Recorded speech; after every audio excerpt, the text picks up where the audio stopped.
Hi, in today's tutorial, I'm going to show you how to protect sheets on the Excel application. So first of all, of course, all you need to do, just go and open the Excel application if you already have it downloaded into your PC before. Of course, if you have it, that will be great, but if you don't, you'll have to go and download it through Microsoft Store or any browser you're currently using. Of course, the download steps will be pretty simple because you must have been downloaded something in your PC before and it will be the same. So once you download it, just go and open it up, or if you already have it, just go and open it up. And once you are here, this is going to be your home screen or your main screen once you open this.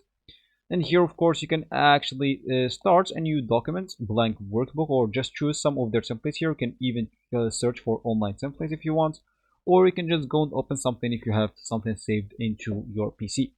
Of course, you will have to have you will have or you will need an account that has the Office activated on it to use Excel. So make sure to have that. And let me just go and start a blank workbook. But what we said in this tutorial is we would like to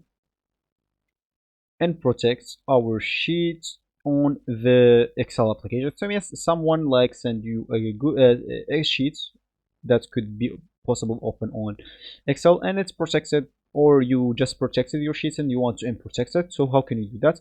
Of course, you can go to this review option, and once you are here, as you can see, let's just ignore that. Let's just ignore, and here, as you can see, sorry, we will have this option protect sheet. So if you click on it, as you can see, you can check whatever you want here and click at OK. And as you can see, now it will be protected.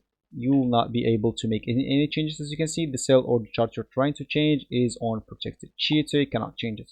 Of course, if you want to unprotect it, you can just go to review again and click at unprotect sheets, and as you can see, you'll be able to make your changes again and everything will be unprotected.